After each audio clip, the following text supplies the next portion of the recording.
Hello, everyone. Charles Watts here. Welcome back to Inside Arsenal. Welcome to this week's episode of Inside Arsenal Extra Time. As always, I'm joined by James Benge of CBS Sports. James, good to see you, mate. How you getting on? I'm very well, thanks. How are you? I know we've got to keep this one tight, haven't we? So you can go to the theme park. I am off to Thorpe Park later on tonight. I'm not sure if I'm looking forward to it or dreading it, to be honest. It's my son is a roller coaster enthusiast, despite only being 9 years old, and absolutely loves them. Like Hyperia, Thorpe Park. You ever been to Hyperia, Thorpe Park? No, for me, theme parks really lost their appeal when I went to Alton Towers at age about 18, off with the most steaming hangover, and did is it Oblivion? Yeah, that's it. Yeah, it really lost its appeal after that. Yeah. I've kind of I don't know if the word love affair is right with theme park. I don't mind them, but yeah, my son has just become completely obsessed by them and loves them. And yeah, I'm definitely not 21 anymore. I know that. Like last time he dragged me around Thorpe Park and I went on about 13 in a row and different roller coasters in a row, just over and over again. Hyperia, Colossus, Nemesis. Honestly, I felt so ill. By the time I think it was the second time I went on Nemesis, and about the 10th roller coaster being on a row, I'm so ill. Like I get really bad motion sickness, and it's pushed me over the edge, and it was brutal. And then Hyperia, which is anyone watching who's been on Hyperia, it's the tallest, fastest coaster in the UK, and that first drop is genuinely like mental. I don't know if I enjoy it or I hate it. It's kind of a mixture of both.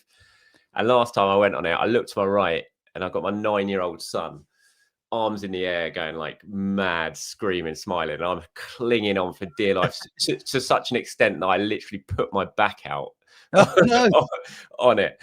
So I'm going to do that again. It's a John Lewis night tonight. My wife works with John Lewis, and it's a John Lewis only night tonight. So it's not open to the sort of public. It's just John Lewis partners. So I don't know how busy it's going to be. I'm hoping it's going to be pretty empty. Secretly hoping that not all the rides are going to be open, so I don't have to. Does your wife get to go to that country house in where is it? My in-laws live there. The town in not Berkshire. It's not near Maidenhead.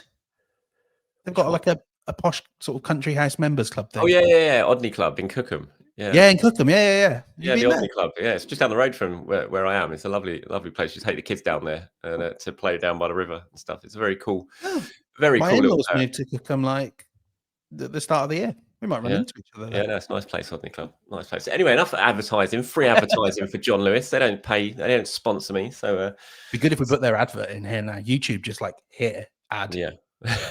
John Lewis. Other retail stores are available. Everyone. Right, we've got to, I think we're about 3 minutes in. We're not even talked about Arsenal yet. Started to talk about Arsenal. This is an Arsenal podcast, so we are going to do that. It's been a good week, another good week. Got one more sort of step to take before the next international break, final international break of 2025. What have you made of the last week? Wins at Burnley and Slavia Prague. Yeah, just sort of relentlessly impressive, isn't it? It's sort of like getting to the stage where you're almost. Tim Stillman wrote this in his column actually before I run on with this thought that like it's quite nice to have Mikel Merino around as this sort of somewhat contentious striker, but is he? Because like if that wasn't there, I'm like I don't know what we'd talk about anymore. Maybe Mikel Arteta's giving out fines for giving up shots on target, but beyond that, it's such a high functioning team. Considering there are 6 attackers out, it's incredible how well Arsenal are getting the job done. In League and Europe, I don't think it will have sunk in on every supporter, especially sort of some of the younger supporters.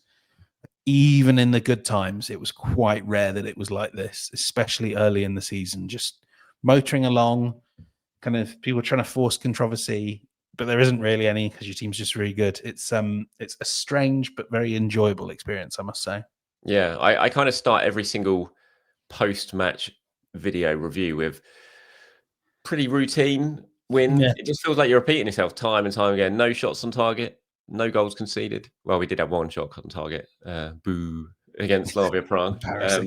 Another win, comfortable. I mean, it's lovely. I mean, this weekend is going to be. You would feel like this is going to be a much sterner test than what they've had to deal with in the last few weeks. I was at Burnley at the weekend, and yeah, it was just not. It was a non-contest, really. Second half, I didn't think Arsenal were great in the second half. There was bits of the performance I didn't really like. And I didn't think Mikel did. Watching Mikel on the touchline, he was pretty animated in the second half. But, it was a very, very comfortable win. They weren't tested at all. They were barely tested. Physically, I think they were tested against Slavia. Slavia did their best to sort of unsettle them physically, didn't they? But they stood up to that. I mean, you can't bully this Arsenal team, can you? It's just, you can't do it. They'll go toe to toe with you in that regard. So it'll be interesting how they get on at Sunderland. Did you catch Mikel's press conference this morning? I did, or I caught the transcript of it. You and I are not 10 a.m. in the morning sort of folks, and my eyes are kind of a little bit on the City-Liverpool game. But it's interesting, really, how authoritative he was in sort of saying, "Look, no, this isn't our title to lose yet." He is really refusing to. And, it's 6 points. This can change dramatically, but I do almost understand where the question comes from, because when you're kind of playing as well as Arsenal and you're a lot better than the other title contenders and you've got that gap, it's natural to sort of be like, well, are Arsenal just going to do with this title what Liverpool did a year ago? And, I think that might happen. But of course, if you're Mikel Arteta, the thing that stops it happening is complacency. And I really doubt it leaks in, but complacency is the sort of thing that means you go to Sunderland and you draw 1-1. And I think his biggest sort of focus and priority right now will be don't think about how many points clear you could be if, City and Liverpool draw, and if you win at Sunderland, think about beating Sunderland. That will be a challenge, but I don't think it'll be a great challenge with this squad. No, I was thinking that as you were saying it. I don't. Do you see this squad, this group of players at the moment, taking their eye off the ball? And they can lose any game. It's football. Mad things can happen. You can have 25 shots, the other team can have 1, and you can lose 1-0. We've seen it before, certain games. So any game you can lose. But I don't see them losing a game through complacency. I see, they could lose in a different way, but through complacency, I just don't see this group of players allowing that to happen. 100%. You kind of have to raise it and address the sort of spectre of it. But there's been so many near misses. There's been so many moments where, where it's the Champions League, whether it's 23-24, where Arsenal have been great and would have been worthy winners of that trophy, but it hasn't happened to them.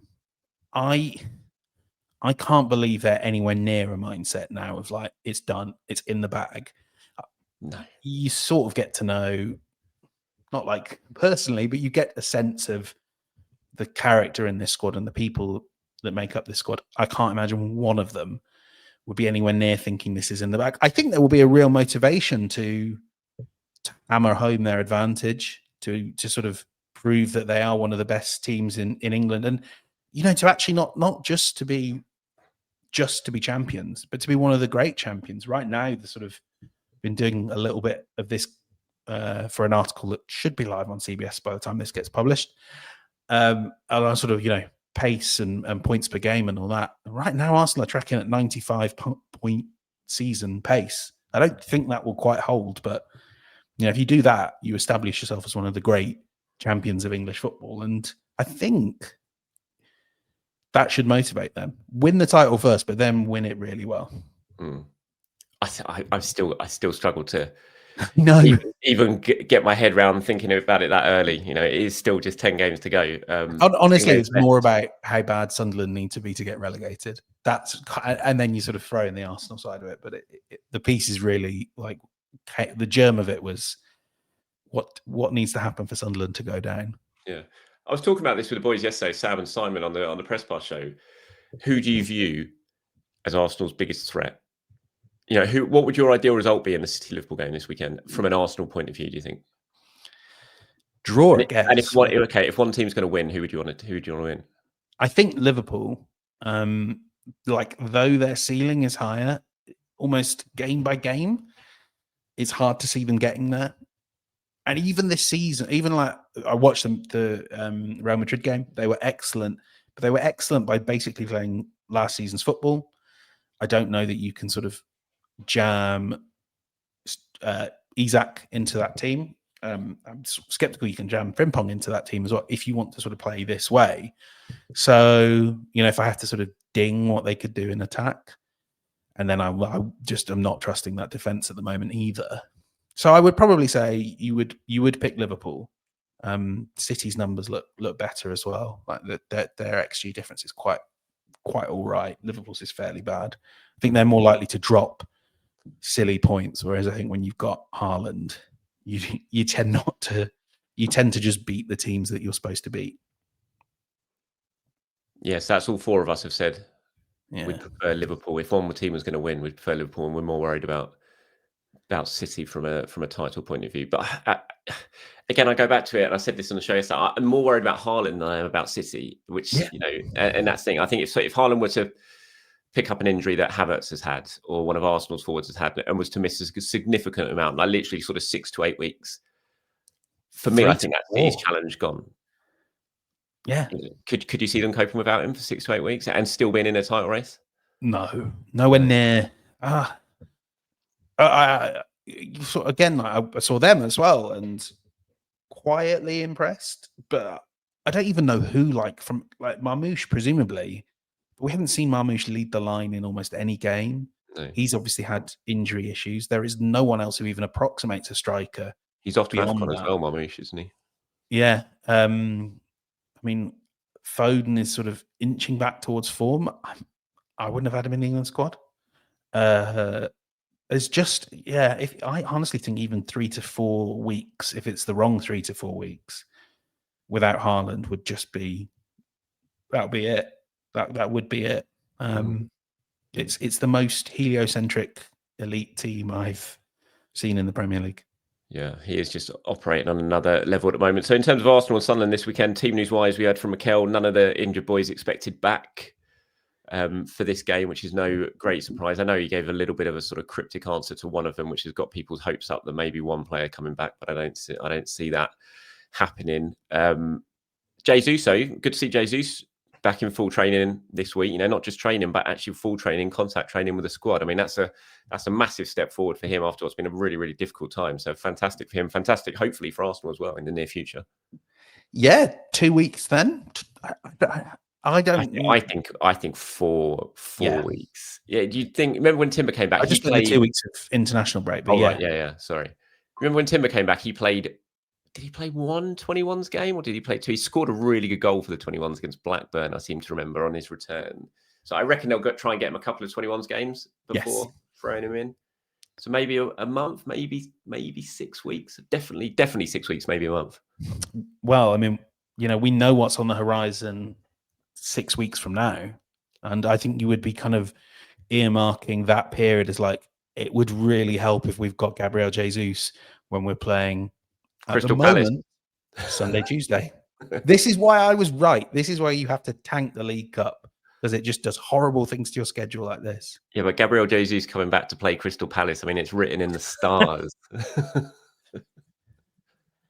Yeah, that would be beautiful. Although I fear he would give us sort of 60 exhilarating minutes and then something else would just explode.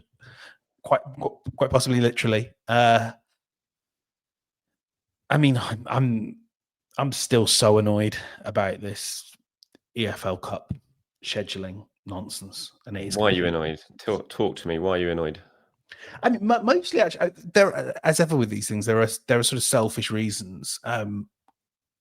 That Everton game is one I've sort of had my eye on as I'm going to do this, and I'm going to, probably pay my own way to get there because work would be like, well, we don't really need you to be there. We'd rather use the expenses elsewhere. And it's the, it's the Saturday, it's the sort of the match day experience of this. I'm just like, it's going to be the Saturday or the Sunday before Christmas. The trains will be absolutely heaving, packed, chaotic.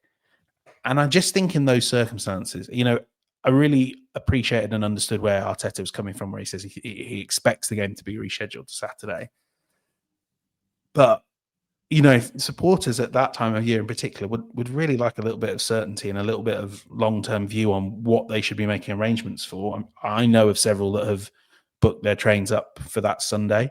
Yeah, so do I. And plenty of them will have to just either not go or eat the cost of another train. Those trains are ridiculously expensive. Costing me 115 quid to go to Manchester on Sunday and come back on Monday. because the game's scheduled at 4:30, so it's a bit tight getting back. And it just feels like, do we have to do this? Do we have to have the quarterfinals of the EFL Cup so we can have 2 legs? Could we not at least, at the very least, just turn it into 1-leg semi-finals? And then I think they will, though, won't another... they? They can't yet until the current TV deal's done, can they? But they once that TV deal is expired, then there's no way the 2-leg semi-final survives, is there? No. Obviously there's the sort of player welfare fear of this as well, but I just look at it and it drives me just... I don't want there to be any football on December the 23rd. Of course, I get really excited about Boxing Day games, and I can't believe the Premier League didn't consider the idea that a Boxing Day might be on a Friday when it was doing its contracts with broadcasters. But it feels never endless and relentless. And I know for some people, especially if your kind of main experience of football is through TV, it can be quite nice that when you sit down in the evening or in the afternoon, wherever you are in the world, there's always some English football on. But for me, it's sort of really starting to sap the joy out of it a bit that it's every day. You did the message before you were like, I want to get something off my chest on that Carabao Cup game. I mean, I get it as well. It is frustrating, but I can see it from the manager's point of view as well when they're sort of trying to look after the players. It's just not an ideal situation to be in, is it? I mean, it comes down to UEFA at the end of the day. To me, it comes down to the European game. It's nothing to do with the Carabao Cup. It's nothing to do with the English calendar. It's to do with the European calendar and the extra games, the new competition. Making the Champions League the first week of the Champions League or European Football Champions League only, rather than just playing all the competitions in that first week and pushing Conference League back. It's all that sort of. It's a European scheduling issue that's been forced on England that has contributed to this. But something feels like it is going to have to change at some point, and I think it will definitely be the 2-legged semi-finals. But we'll see what else happens, because this problem can happen every single year. It would have happened last year if Chelsea got into the quarterfinals at the Carabao Cup, but because they'd been knocked out by then, we didn't have to deal with it. But because Palace have got through to the quarterfinals this year, we're having to deal with it. Yeah, Arteta saying he was optimistic today. Oliver Glasner admitting yesterday that they were talking and trying to get it moved as well. So we'll see how that all goes. I mean, looking ahead to the Sunderland game this weekend, obviously Granit Xhaka's sort of dominating the narrative at the moment. He's already given his interview to The Athletic, which was really good. I'm sure you read really good. Mikel was good on Granit, I thought, today in the press conference as well. It is going to be a tough game for Arsenal. They are missing basically their entire attack almost. So many players out. Still going to have a decent enough attack out to play, fortunately, but it's going to have to be Mikel Merino again as the central striker. How are you viewing this game? For me, and I've said it before in this show this week, that it's just a game any which way Arsenal win, I do not care. 1-0, horrible set-piece goal to wind up everyone else in the country apart from Arsenal fans. I could not care less. Just win, find a way to win this game, get into international break, come back after that, and have some players back and have a nice lead at the top of the Premier League as well. You are spot on. I think the sort of the double joy of set pieces at the moment is not only are they like really effective for a game like this, where you're like, you see how good Sunderland are defensively, and you're like, this Arsenal team might just need to be able to buy a goal from somewhere. Thank God there's, big Gabby for Declan Rice to aim for. But the fact that it absolutely boils the urine of everyone that is sort of skeptical about Arsenal makes it all the sweeter. And I'm pretty certain that's translating to the players now, as well as the fans.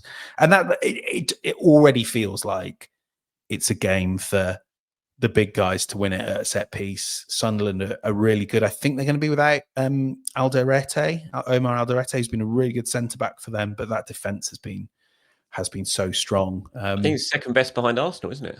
Yeah, you'd be pretty confident of them of Arsenal keeping a clean sheet, because like the Sunderland attack has not been doing a lot. But for that reason as well, it's like if you can just get that win there, and you're coming out of the international break, you're at the third mark. Well, no, you're not quite actually. But you're at 11-game mark, and you'd have sort of 9 wins, a draw and a loss. You're so well set. So, like you say, it is grit teeth, fight through this. Let's see how we can get that win. Of course, Bukayo Saka magic would help no end. But if it has to be a grit your teeth and scrape through win, then that's absolutely fine. Yeah, I mean, it's been 10 in a row in all competitions now. Only goal they conceded in those 10 was way back, that Voltemada goal for Newcastle in September the 28th. So it's been 8 games without 8 wins, 8 clean sheets. First time since, 122 years that they've done that. If they can manage to get a win, another clean sheet today, they've just basically set a whole new record when it comes to Arsenal. Just records tumbling with every single game at the moment. I mean, that's a remarkable run we're looking at there. Just the consistency of it all is just incredible. And if they can make it 11 wins in the spin, that'd be massive. And it would have been a perfect run between international breaks as well. Win every game. And we looked at it, didn't we? When they come back from the international break, they've got a winnable run of fixtures. If they could go on a run and get some points. I don't think any of us could have imagined they'd have gone on a run quite like this. But if they could get through, and knowing that one of Liverpool, City, or both are going to drop points this weekend as well, it's a massive, massive opportunity for them, especially with so many key players hopefully coming back immediately after the international break. I mean, we have to say, all those wins there, no Odegaard in any? Or when did he go down? He went down in, was it West Ham? West Ham. So, not a lot of Odegaard. No matter that was before the international break, wasn't it? So he hasn't been involved at all in this run. Yeah. No Havertz, no Jesus. Have I missed someone? No Madueke. Which, of course, as we all know, I think is the cruelest blow of all. I probably have missed someone, but I'm sure people get the point here. Well, Martinelli's missed the last couple. Indeed. That is... And they are still posing threat to the opposition goal. They were fantastic in that first half against Burnley. They did what they did really well against Slavia Prague and Brighton and Palace too. It's a triumph of resource management of the players that have been fit, of keeping it tight. And I think, if you can, it would be so obviously. The players won't be looking at this meeting, but it'd be so frustrating to let that slide right before an international break. We know that 3-game run that's coming up. We know that probably Arsenal can get away with resting a few now against Bayern if they needed to. But if you can come into that off the back of 11 games and you can go, and look who we've got back. Because there will be some, I don't think it will be all, but some of them will be back. Some of the big attackers will be back and ready to go. Wow, that is when you could kind of use that 3-game period to just say, this is our league right now for the taking. Again, not what the players will think, but you kind of send that message to the other 19 teams against Tottenham and against Chelsea. You say, we're the best in the land by a mile. And that sort of starts by beating Sunderland, which I do fancy them to do. Yeah, it feels like a really big game, the Sunderland game, a really big one because of the matches that are to come after the international break. You already see it on social media, sort of rival fans see sort of screen grabs of the fixtures Arsenal have got coming up, and they're like, here we go, look, they're going to drop points here. So for Arsenal, if they could, it's a chance after the break to really sort of send out a message to the rest of the league, isn't it? Okay, we've won the games that you're expecting us to win, but now we're going to win the games that you're hoping we're going to be dropping points in. It'll be a really big moment for them. The England squad was announced just before the press conference. Have I got it? No, I don't think I've got it. No myles Lewis-Skelly in the squad. What are your thoughts on that? Don't think it's the right decision. I think it's a little bit harsh. It's not like he's not been playing at all. He's been a key member of the squad for Tuchel, and he's played, I think, 12 games in all comps this season. No, not many starts, but it's not like he's not been playing and he's not been performing when he's been on the pitch. I feel like I know Tuchel's one for, and is not one, sorry, for sort of following a script or anything like that, but this one just feels a little bit harsh on Lewis-Skelly for me. Yeah, because I'm quite pro Nico O'Reilly, so it's not a bad thing, like with your England hat on, and it's certainly not a bad thing for Lewis-Skelly. I think just to get a bit of a rest, to show Arteta what he can do, and to come back with that motivation. But I think kind of from an England perspective, he's proven like over the last year, he's probably the best English left back. So I would be making space for him in that squad. That's it. I kind of feel like he's weakening England's options by not including him. I could understand it if he's not played it at all this season and he's just completely out in the cold at Arsenal. But he's far from out in the cold at Arsenal. He's playing games. He's playing games in the Champions League. It was just a few weeks ago. He was brilliant against Atletico Madrid in the Champions League from the start. So I feel like you're weakening your options as an England manager by not having him in the squad. And I always think, like, this. I definitely remember this happening in, when United were at their pomp, and sort of an English player would play 3 games for United and would get called up. Arsenal aren't quite at that level yet, but I do think sort of being the second choice left back for Arsenal is frankly more valuable for Tuchel than Jed Spence sometimes filling in there and sometimes playing right back.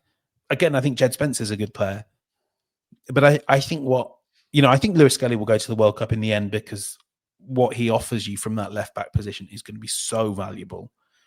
What it allows Rice to do. You can imagine him, Lewis-Skelly, stepping into midfield next to Anderson. Rice can bomb on, and those two know each other so well. It would make so much sense. So kind of for that reason, for 2 games that functionally are dead rubbers, it's fine. Really excited also to see Alex Scott get a call up, because does anyone know in the comments, let me know if there's ever been a national team that has called up someone with the same name for the men's and women's team. Yeah, I don't know if that would have happened. I can't believe that's happened before. Yeah. No, he's had a good season. Adam Wharton's in the squad as well. Yeah. Taking it back to Lewis-Skelly quickly. I mean, I've seen people in the Discord talking about it today. Like, the immediate worry, I suppose, is what could this mean for Lewis-Skelly? How will he take this? Like, did you hear what Mikel had to say in the presser about it? Let me get the quote. He said, "I think we are here to support and help each other, to give a good perspective of the situation. In the case of Myles, when you look at his age, what he's already done, it's just remarkable. So don't look at one moment that is happening for you, because maybe it happens for the right reason, and today you cannot see it." So Mikel called him for a bit of perspective there in terms of what he's achieved at such a young age, But if you are Myles in a World Cup year and you have been thrust into this, national spotlight and thinking, you've got a really good chance against the World Cup, you're playing for England, to suddenly be out of it about 6 months before the tournament, how's he going to take that? And what do you think that will do for his mindset as an Arsenal player, sort of for the here and now? I think it's all going to be okay. I know there's been so much debate about Lewis-Skelly from people that don't really follow Arsenal, but I was just looking back to what he told Sam and Art as well after the Atletico Madrid game, and I wasn't there, so I'm kind of going off what's written rather than kind of how it was said. But he does sort of seem like a player that still has his head on his shoulders and gets that. What happened in that second half of last season was just way ahead of schedule, and it's absolutely fine for him to be a squad player at Arsenal and for him to be someone that has to fight for his England place as a teenager. So, I know that Arsenal fans, I presume someone somewhere will have said, will he want to go on loan in January? I think he's smart enough to know that this could be the first World Cup of many, and if it doesn't go for him this time, by 2030, it definitely will. I don't really think there'll be much debate over whether Myles Lewis-Skelly is an England player then, if he keeps up, continues in the way he's been throughout his career so far. So yeah, I don't think we need to worry. He's got such a good head on those shoulders that I think he'll be fine. And then, I think the left back minutes will come. I am literally touching wood on Ricardo Calafiori's health, but we know what happens. And just the nature of it's getting the games are getting more frequently together, not less. So Lewis-Skelly will get his minutes, and then he'll be back in the England squad, and he'll go to the World Cup. Yeah, I mean, you do have Hincapié in the mix. So Hincapié started ahead of Lewis-Skelly in midweek. People are asking about that as well. I didn't read too much into that at the time, because I think this is a moment where you're trying to get Hincapié up to speed, aren't you? So you're trying to use every opportunity you can to get him minutes and get him embedded in the team, because you're going to need him. But that is another obstacle potentially for Lewis-Skelly between now and the end of the season in terms of where his minutes are going to be. But I agree with you. I don't really see it as an issue. Maybe come the summer, it might be a bit of an issue, but I don't really see it as early as January. I think he and his mum, the support network he's got around him are very, very, really good and really important for Lewis-Skelly. They're not going to get ahead of themselves in terms of what he did. Last season, it was, as you said, it was so ahead of schedule. None of us would have predicted what happened to Lewis-Skelly last season come the start. Even in December, we wouldn't have predicted what was going to happen for Lewis-Skelly. So I think Arteta's right to call for a little bit of perspective, and I don't see it becoming an issue straight away. And I also don't see an Arsenal boy, an Arsenal fan, looking at where Arsenal are in January in terms of potential title and Champions League, and think, you know what, I'm going to go and join, I don't know, Everton for the second half of the season. I don't see that being an issue at all.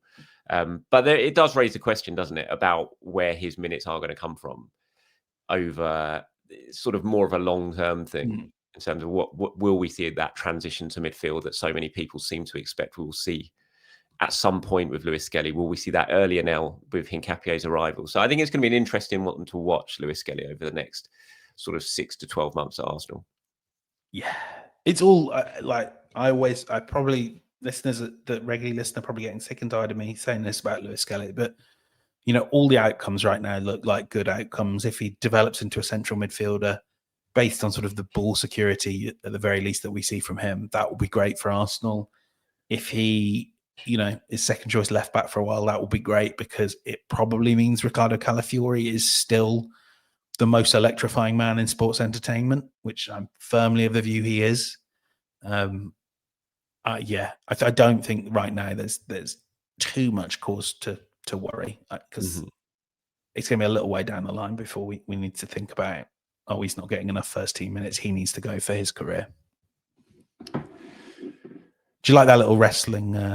I love the wrestling. Any wrestling reference is a good reference on this show, mate. It absolutely is. Right, let's go to a few questions now, shall we? These came in during the week because we did try and record this earlier on in the week, and I've saved them because we couldn't quite get the recording done because of some internet issues. Not mine for once.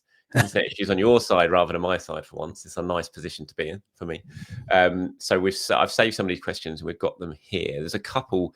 This is kind of on a similar theme, so I've linked them together. We've got one from Jaswant, one from Nick.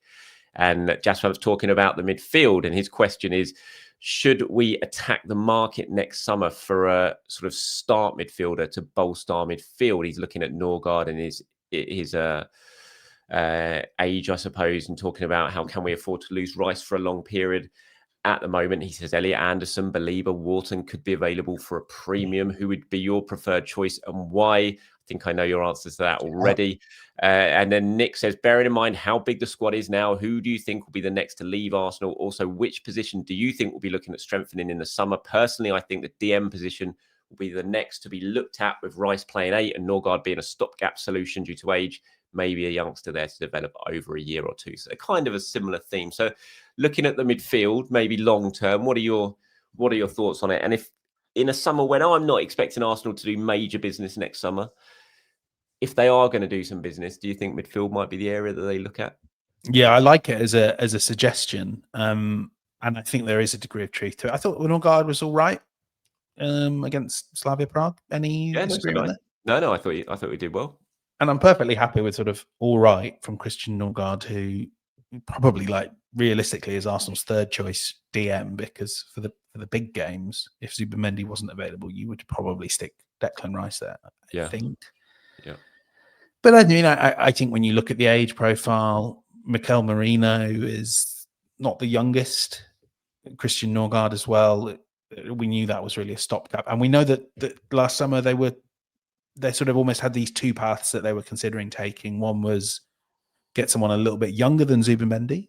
And I think maybe if they'd known how good Zubimendi was going to be and how quickly he'd adapt to the Premier League, they might have taken that path. But I totally see the logic of getting a Norgard that knows the league. And I think that made a lot of sense. And if it's not this summer, I would think it would be this coming summer. I think it would be the next one. I think we will see something. As for which of those three, my answer. I would crawl on glass to get Elliot Anderson to the Emirates. Might be a tough sell, I think, for him, because he's not quite on Zubimendi's level, but he's not so far from Zubimendi's level that he would want to back him up. So Elliot Anderson would be the dream, but I think it will be an unrealised dream. Yeah, I think midfield is probably the area. I've said this before, and some people took it as a sort of bit of a slant against Norgard, which it absolutely isn't. I mean, Norgard himself has admitted that he's going to see out his contract at Arsenal, which is only 2 years. There is an option of a third, but there's no guarantee they'll be taken up.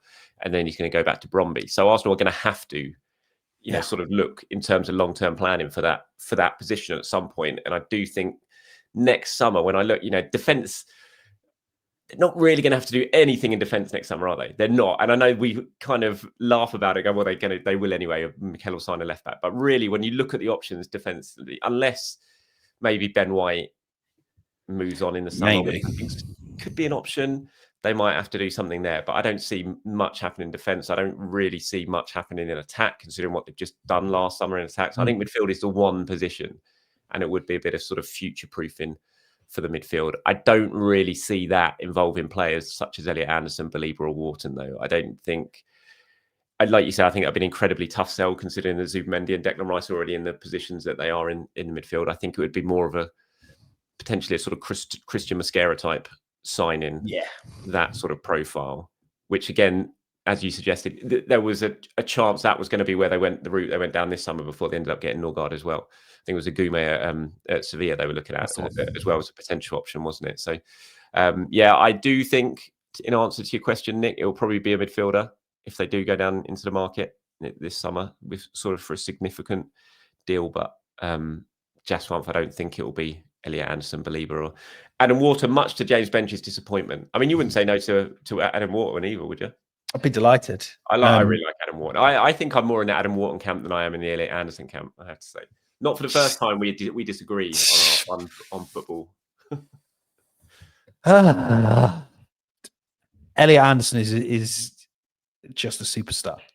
I don't even think Sean Dyche can stop him from fulfilling his potential. We'll see on that. Right, next questions.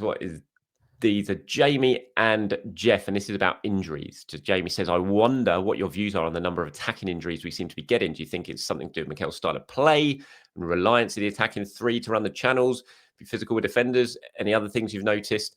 Jeff says, with all the injuries we seem to have every year, do you think players outside the club notice this and could potentially preclude them from wanting to sign, knowing there might be something we are doing, whether in training or in games, that lead into these injuries? I know we now have a reputation competing for trophies, but we're now gaining a reputation for having our players injured more so than other clubs. It's an interesting one. What do you think? It's a really good question from Jeff, but I would disagree, just because in the end, every player thinks, any footballer you talk to thinks they will never get injured, that they will be or could be the next Ronaldo, Messi, Modric, name your superstar. That is what you have to be a footballer. You have to have a faith in your own abilities that some people might consider mad. And I'm sure we've both met footballers that are like that, or indeed just football managers like that. For Jamie's question, I think he's hit the nail on the head there. The thing that Arsenal's forwards do that a lot of other top teams forwards don't do is come back. Even though, like, when you sort of see the distances covered, Saka and Salah, for instance, don't go that much further.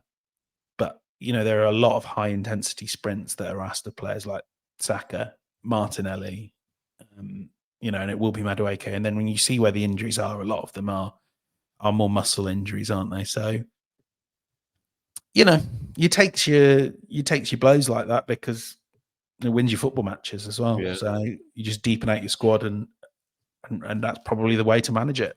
I think with the current injuries that Arsenal have got, though, I mean, with the attackers, 4 of them are knees, aren't they? It's not, Havertz's knee, Jesus was obviously knee, Odegaard's knee, and Madueke was knee as well. So it's not so much muscular for this current batch of injuries that Arsenal have had. Jesus was just a freak one in that FA Cup game. Havertz was like, we didn't even, at the time you couldn't even see it. It was similar for Madueke when he came off at half time. Odegaard was a complete freak injury that you just don't see happen. So I do feel like that these ones have been quite unlucky. I mean, Gyökeres's one came after he'd had a rest in midweek, hadn't played, and looked totally refreshed for that, and then still managed to do his hamstring. Martinelli came when he'd had a rest and came on for like the last 15 minutes of a game, so he didn't even start. I do feel, and I don't know. I mean, there is obviously maybe needs to start more of them. Yeah, there is obviously, and the club they absolutely do look into it, don't they? There's no stone unturned to try and work out how they can prevent these injuries, because the most important thing is having the players fit, so they put everything they can to keeping them fit. But I do feel like these ones it does feel like it's a really very, very unlucky run Arsenal been on at the start of the season.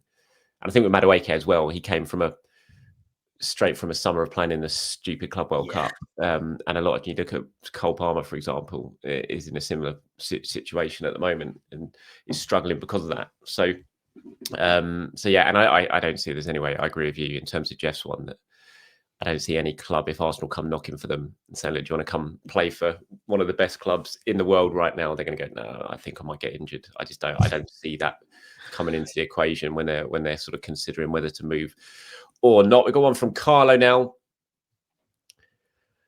Rice's delivery from set pieces is probably the best in Europe right now and the best Arsenal have had in the Premier League era. I would like to see him produce those curving passes from deeper into the attacking third, similar to what De Bruyne did at City for years. It would need a tactical tweak, but just think about Rice on the right side by the halfway line, whipping the balls into Gyökeres near the penalty area. That would add another dimension to Rice's game, making him the complete midfielder and a great asset to have, especially against a low block. Carlo, you're talking my language. Can you imagine it? Those sort of De Bruyne back post crosses. Oof. I mean, is there anything more we're trying to ask Declan Rice to do, though? He already does pretty much everything. It's like, how much more ground would he have to cover? Since he arrived at Arsenal, as many assists in the Premier League and Champions League as Martin Odegaard now. Is that right? It's mad. That's mad. Well, he's created the most chances of anyone in the league this season. I mean, admittedly, there's set pieces, a lot of them, but still. I mean, when you look at the evolution of Declan Rice, we signed him as this ball-winning number 6 type player, and now suddenly he's this left 8 monster, and now we're talking about turning him to De Bruyne as well. It's like the constant evolution of Declan Rice since signing. He's got the ability to do it, no doubt about it. You see those free kicks that he whips in from those sort of areas.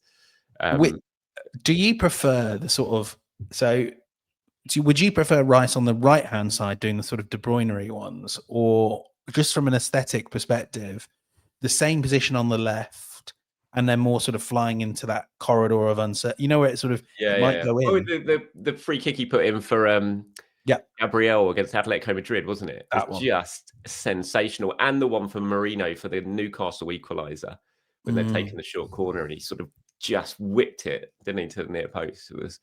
I love those. I love the look of those balls. There's the sort of one that goes in at the far post. If the striker misses it, doesn't it? Yeah. The keeper has no idea what to do, and it ends up going in at the far post.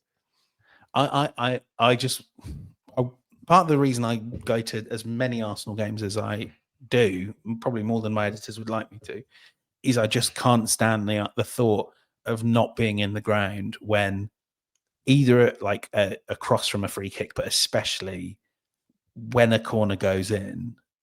It's going to happen. And I can't stand the idea that I'm not there to see Rice score what I believe the kids term an Olympico. It was very close against Burnley last weekend. Yeah. There was one, and where the press box is, and I was at the end of the press box, so I was near that corner flag. And when it was in the air, I genuinely thought this is going in. I thought the keeper was being beaten. I thought it was going over him, but they just about sort of scrambled it away. I think the referee ended up blowing for a foul on that occasion, but it was really, really close.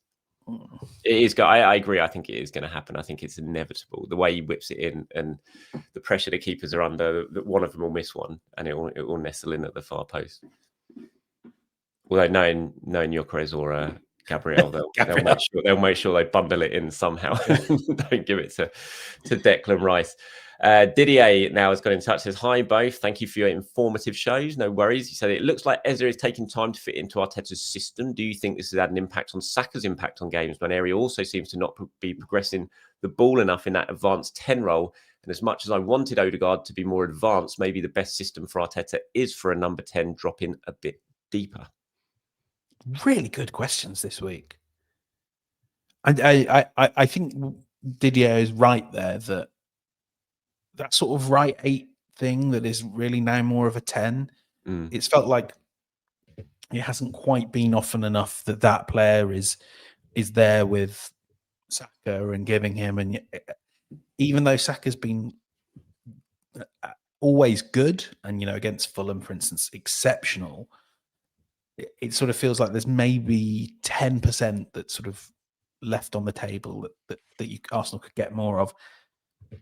I think really, though, it's just about undervaluing Martin Odegaard, which I think a lot of supporters have been guilty of. I think we forget, even with the injuries, the one thing that I thought was always apparent, or often apparent, when they were on the pitch together last season, was that Odegaard-Saka chemistry.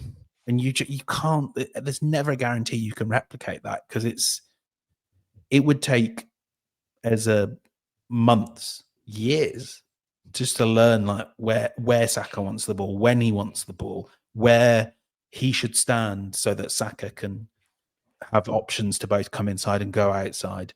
And it might never happen. I just think they're very different players. Yeah. You know, I'd never expected Eza to be Odegaard Mark II. He was just never going to get on the ball as much as Odegaard. You know, Odegaard was constantly on the ball, always calling for it, always getting it, whether it's deep, advanced. The whole reason I wanted Eza and was desperate for him was to be that guy in a tight game where nothing was happening, would suddenly explode and do something brilliant, like he did to win the game against Palace the other day. That's why I wanted Eza. I didn't want him to be another Martin Odegaard. And I think from Saka's point of view, I think you're absolutely right. There's no doubt he misses Martin Odegaard. I think we'd see Saka more involved in some of the games than we have recently if Odegaard was there. I can't wait for Odegaard to come back. He was playing so well before the injury as well, even though it was only bits and pieces this season. You know, coming on against Newcastle, completely changing that game and winning that game for Arsenal. It was brilliant in like a 20-minute cameo. And there was other sort of flashes of him this season where he's just been great. I can't wait for him to be back. What do you think of Eza and how he is fitting into the system? I do think it's taken him time to sort of adjust, which is absolutely no surprise whatsoever. I don't think he's been great the last couple of games. He's not been bad, but I don't think he's been great the last couple of games. I think he'll probably want to really make a point maybe against Sunderland, because he'll know that Martin Odegaard's coming back after the international break. And so I think I wouldn't be at all surprised if we see him really, really on it against Sunderland this weekend. Yeah, it feels just a bit like he's not always like, it's not instinctive to him. And what is instinctive to him is maybe not always exactly what Arsenal would like. The moment that, beyond some of his goals, the thing that's really stuck in my mind so far with Eza is that moment against Fulham where he just sort of ran into traffic, and there was sort of 4 players around him and they just whipped the ball off him. And I think, again, when he was in a Palace shirt, it was valid to do that because he was the best player on the pitch by a mile. But here it's like, just keep the ball, control the game. And I think he still needs to learn that they don't need that like injection of magic from him every time. And it's a really tough balancing act. I still just think, more than anyone, he didn't have a preseason with Arsenal. He hasn't had time to sort of learn as much of the patterns and rhythms. He's not been in his preferred spot, you know, in that left-hand side. All those things add up. So I want to give him time, because when it flashes so encouragingly. Yeah. And yeah, I'm still pretty confident it is going to all work out. I think more than anyone, he needs and deserves time. Yeah. I think he'll benefit from Odegaard coming back, to be honest, as well. Yeah. Right, what we got? Charlie. Oh, I could have brought this up when you were having your rant. I forgot that this was on here. Regarding League Cup scheduling, I don't think any team should be expected to play twice in barely more than 48 hours, but I think you're right, Charles. There's little chance PL game at Everton will be brought forward. I'm actually, the longer this is going on, the more I'm beginning to think they might actually do that, to be honest. Yeah. Initially, I was like, they're never going to do it. They're never. Well, that's what the word was. Like, I'm sure. Yeah, that was initially. It was like, it's not kind of, this is it. It's set in stone now. But it feels like the fact that Arsenal and Palace are both sort of combining to push for it, that it might sort of bend their arm a little bit, but we'll wait and see. So yeah, basically the question from Charlie was like, should Mikel and the club let this one go to kill the story? The only thing is, I don't think they will let it go, is because Palace seem to be so on board with it as well, that I think it's not. But what are Palace going to do? They want to play it on the Saturday as well, so they don't mind playing Thursday to Conference League to Saturday in the Premier League. They'd rather do that than then play Sunday Premier League Tuesday. Because they can just play the kids in the Conference League. Throw the Conference League, can't they? So that's what they're looking at. And look, I think if with the League Cup game, I mean, I'm even more of the view of like, if it does have to be Sunday, Tuesday, on Tuesday, I simply would hand the reins over to, I don't know if you can quite do this, but I'd give it to the under-21s entirely. Just play them. Let the FA, the EFL, whoever punish you for that. But if that's what was to happen, not only would I not needs to happen though, does it? I agree. The more, if it is going to be that, the Premier League has to take priority 100%. But if you're playing at Everton on the Sunday, if it stays on a Sunday, as long as you've not got a load of injuries at that point, you can basically change your entire defence and still be really strong. It doesn't have to be 21s. And if you have got players back at that point, you can still be playing Ethan, can be playing Madueke and players like that. I don't think it needs to be as stark as handing it over to the 21s. I do agree, though, as this has gone on and we're getting closer to it, that the Premier League absolutely has to take priority. As much as I would like to win this competition, it is the lowest of the low when it comes to priorities, and this is not an ideal situation. Let's be realistic here. This is Arsenal we're talking about, so there will be injuries. And then it is, I know it's 4 days between that and Brighton, but it's Brighton on the 27th, Villa on the 30th, Bournemouth, Liverpool, FA Cup third round. I don't want to risk losing a Ben White or a Martinelli because there's going to be a game in that period after where I need them to start so that I can hold Timber back. So, yeah, I genuinely wouldn't want a first team player in the squad. Or maybe, not unless he is like the third choice in any position. But even then, I'd just be like, this is a position that, like you rightly said, Charles, not just the EFL and largely UEFA have created for Arsenal and Palace. And you kind of, I think it would be so self-defeating to let this put you off course for the bigger prizes. I think you'd have no choice. And I would fully respect Mikel Arteta if he did that. I bet he wouldn't, but that's what I would do. No, I don't think he would either. But you're looking ahead to semi-finals. If you do get through, it looks like you're going to have a really demanding two-leg game against either Man City, Newcastle, or Chelsea thrown into the fixture schedule as well, which would be a bit worrying at that point, considering what the Newcastle games did to Arsenal last season. Right, one more to sort of rattle through. We've got a few on this page, so we won't take too much time on them. Let's try and keep it tight as we're getting towards the hour mark now. Greg says, if you could bring in one of the following players into this team, who would you choose? Semenyo or Elliot Anderson? Semenyo. For need. Wow, that was not the answer I was expecting you to give. Semenyo's more useful, isn't he? Yes, I agree. I would go to Semenyo as well. I think just for need and where Arsenal could do with strengthening in the areas, I would go with that. But that was absolutely not the answer I was expecting you to give, I have to say.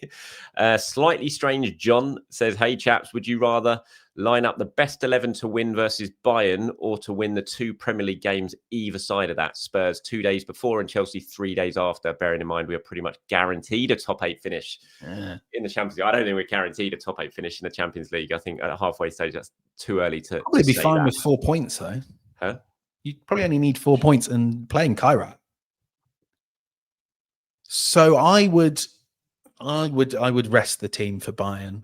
There are real values to coming first or second. You would get home advantage all the way through.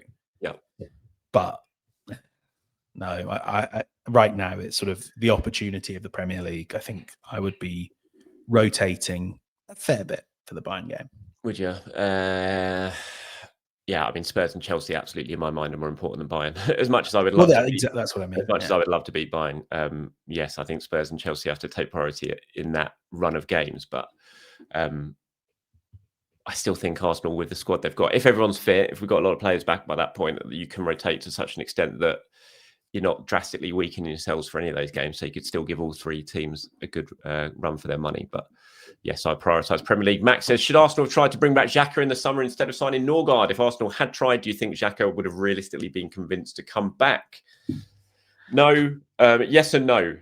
I would have liked to have seen him bring Xhaka back. Although I think he's a very different profile to Norgard, isn't he? He wouldn't really play the Norgard role in this squad, I don't think. No, it's a double pivot, isn't he? Yeah, more than a 6. And I don't think Xhaka would have come back either. So but the heart wants what the heart wants. Yes. So if Sunderland could very quickly get their Premier League survival guaranteed, could we bring him back on deadline day in January so he can get his winners medal? That'd be nice. That'd be nice. That would be nice. But I mean, and then Kahuna says, the impression I get is, or like when I've spoken to him before, I think he really liked his ending at Arsenal. So I don't think he'd want to come back. No, I don't think he'd want to come back. You obviously wanted to try something new at Leverkusen and then Sunderland as well. I think the Arsenal chapter in his career was very much closed at that point. Kahuna says, I believe Arteta says he wants Nwaneri focused on one position, which is why we haven't seen him out wide. While I understand that in the corporate world, companies often have young employees rotate jobs James, say that word. Periodically. Thank you. To diversify skill sets and learn about the company as a whole. That concept seems to make sense for players like Nwaneri and MLS who are still learning. What are your thoughts? As someone that did a sort of grad scheme, I know that what that means is you spend at least 2 or 3 months of your 8-month rotation or whatever just messing about. That's probably 2 or 3 months on each side. But I really like it as an idea. I hope there's a game soon where we can see Nwaneri at striker. That's my thing I'd like to see. Arteta has put that in everyone's minds with that comment he made a while back. I think everyone's waiting to see if that's actually going to happen. I do think if that does happen, it will still be a way off. I think totally ruling Ethan out as a right-sided option seems a bit mad to me because I know that Arsenal, and there was a downturn. It started off quite well and then it did visibly drop. You could see it. He struggled, and I think teams wised up to him a little bit over there, and he kept getting hooked at half-time and things like that. But I still think he did enough during that run to show that he can be an option over there. And I think to totally rule him out of it seems a bit extreme to me.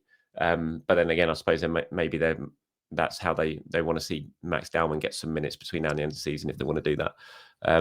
But yeah, he could play that. And I'd definitely like to see MLS played in midfield at times. I think that's definitely something that could be a good thing for Arsenal. And then you're giving him minutes. If you need to play Nketiah left back in a Carabao Cup game, you can move MLS into midfield and get him some minutes there, which would be really valuable as well. And I think he'd do a really good job there. So yeah, I think it would be a good idea, Kahuna, but not really seeing any signs yet of Mikel following suit with that. And I think that's a good time to end it, mate. Thanks for joining, everyone. Thanks for watching. James, it's been a pleasure as always. Enjoy your weekend. I hope you have a good one.